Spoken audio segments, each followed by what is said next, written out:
This is Hannibal here from thehannibaltv.com with the AEW Double or Nothing results and fallout report. Apparently the show was well over 5 hours and Edge was injured in the show doing a elbow drop off of a cage. He's one of AEW's top stars that actually appears when advertised, one of the few wrestlers that actually appears when advertised on posters. Few main wrestlers, I should say, that are actual stars. And Gangrel returned. Gangrel and Edge reunited. Of course, we heard Edge wanted to do this at WrestleMania a few years ago. Never got done. I like to see Gangrel appear at AEW. He's still in pretty good shape. I've wrestled him twice. He can still go hard. And AEW has so many people that don't deserve contracts under contracts.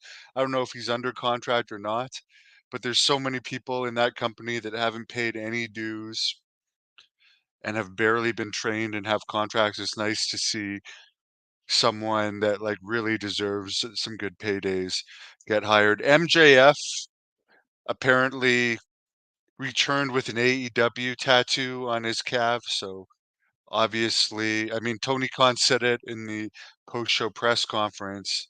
He's going to be around for a long time. Let's get into the post-show press conference before I tell you the results because it's a little bit more interesting.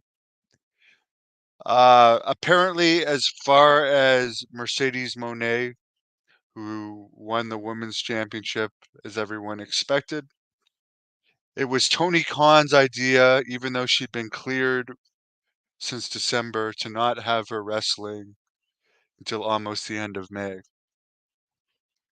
Why? Only Tony Khan knows. He's interested in adding more titles, a women's tag team title, a women's trios title, and a mixed tag team title, as if AEW needs more titles. Apparently, as I said, Tony Khan, without saying MJF has been re-signed, he said MJF is in for the long haul.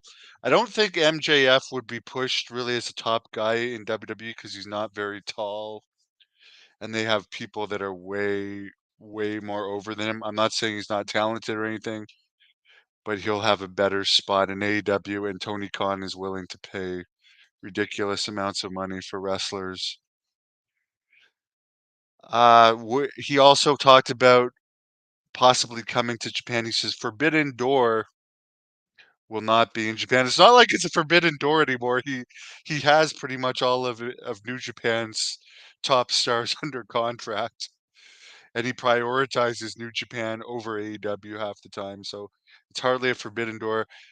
He's still gonna have the quote unquote forbidden door pay-per-views in the US or Canada, but he does say AEW going to Japan is quote unquote the next step. According to Dave Meltzer, AEW pays $200,000 every time they use the final countdown for Bryan Danielson's music.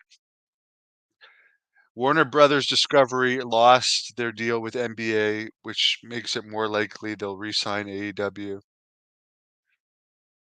And one other note I'll say before going into the results, Julia, the Japanese woman wrestler from the Marigold promotion who's supposed to start with AEW at the end of the year, broke her wrist over the weekend, so she'll be out for a while. All right, let's get in to the results. The Elite defeated Team AEW.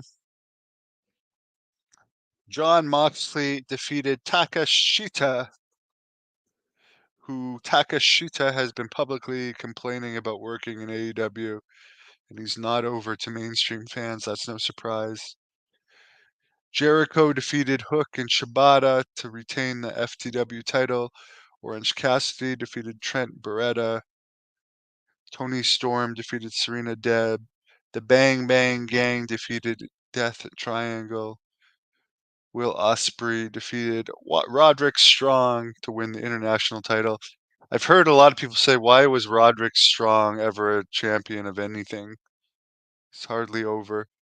Shane Strickland defeated Christian Cage, no surprise. Deonna Purrazzo defeated Thunder Rosa. And Edge defeated Malachi Black to retain the TNT title, but he's injured now. Let's go to your comments. Piper's doing great. I don't think the Nasty Boys are going to go in together. There's public videos of Brian Knobbs saying the N-word. WWE will not risk that. They'll get way too bad of a backlash. Please like this video. Let me know what you thought of Double or Nothing in the comments.